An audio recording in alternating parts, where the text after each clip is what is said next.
ఇప్పుడే జీ5 app download చేయండి. చూడండి మీ ఫేవరెట్ టీవీ షోస్ ఎప్పుడైనా ఎక్కడైనా.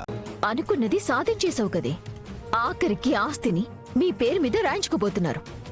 నిషి, మేమప్పుడు అదే చెప్పాం, ఇప్పుడు అదే చెప్తున్నాం. మేమొచ్చింది ఆస్తి కోసం కాదు. కేదారి ఇంటికొచ్చింది మీ నుంచి ఆశించింది ప్రేమ, గుర్తింపు మాత్రమే. నాకు కావాల్సింది మీరు అనుకున్నట్టు ఆస్తి అయితే నేనిక్కడికి రావాల్సిన అవసరమే లేదు. నన్నే మీరంతా వెతుక్కుంటూ వచ్చేవారు. ఆస్తే అక్కర్లేనప్పుడు లాయర్ని ఎందుకు పిలిపించారు? సంతకాలు పెట్టమని మమ్మల్ని ఎందుకు బలవంత పెడుతున్నారు? అమ్మి, విన్నావు గదో, వాళ్ళకి ఆస్తి అవసరం లేదంట. ఇక వకీల్ని పంపించెయ్యి. వాళ్ళు అడిగారని నేనే ఆస్తిని ఇవ్వడం లేదు పిన్ని. అది కేదార్ హక్కు కాబట్టి ఇస్తున్నాను. ఈ ఆస్తికి కేదార్ అర్హుడు కాదు వదినా. అసలు కేదార్కి ఆస్తిలో వాటా కాని, ఇంట్లో ఉండే హక్కు కాని లేదు. వాళ్ళని ఇంట్లో ఉండనివ్వడానికి, ఆస్తి రాయడానికి చాలా తేడా ఉందక్క. మన 4 గోడల మధ్య ఆ 4 కాగితాల మీద పెట్టబోయే సంతకం మన కుటుంబ భవిష్యత్తుని నిర్ణయిస్తుంది.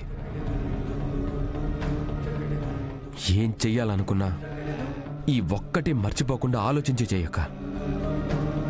ఇది 4 గోడల మధ్య గుర్తింపు అడిగితే దాన్ని 4 కాగితాల వరకు తీసుకొచ్చింది మీరే యువరాజ్. ఇప్పుడు కూడా దీనికి ఒప్పుకుంది ఆ కాగితాలు మాకిచ్చే డబ్బు కోసం కాదు, భరోసా కోసం.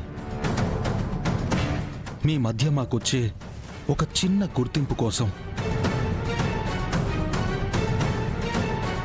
మాటలు నేర్చిన మీతో ఎట్టా మాట్లాడేది? అయినా ఎవరెన్ని చెప్పినా ఏం చేసినా నువ్వు వాళ్ళకి ఆస్తి రాసిస్తావని నమ్మకం ఉంది కాబట్టే ఇట్టా మాట్లాడుతుండారమ్మి. అదే ఓ తూరి నువ్వు ఆస్తి రాసివ్వను అని చెప్పు, ఇద్దరు రంగులు ఎట్టా మారుస్తారో. ఎవరిని పట్టుకొని ఏమడుగుతున్నావత్తయ్య? వదినకి నిజంగా అంత ఆలోచన ఉంటే విషయం ఆస్తి రాసే వరకు వచ్చుండేది కాదు. తప్పు చేస్తుండావమ్మి, ఎప్పటికీ సరిదిద్దుకోలేని తప్పు చేస్తా ఉంటావు. మన కష్టార్జితాన్ని అర్హత లేనొకడికి దారబోస్తా ఉండవు కదా. కౌశికి ఆలోచన వల్లనే, కౌశికి కష్టం వల్లనే ఇవాళ మనం ఇంత పెద్ద ఇంట్లో అన్ని వసతులతో కూర్చొని మాట్లాడుతున్నామని మర్చిపోకండి.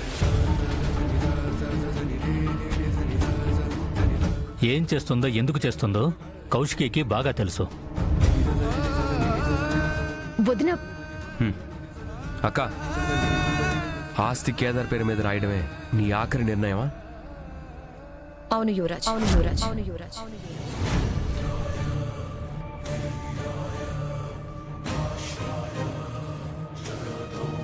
జీ5 యాప్ డౌన్లోడ్ చేసి అన్ని ఎపిసోడ్స్ పూర్తి ఉచితంగా చూడండి.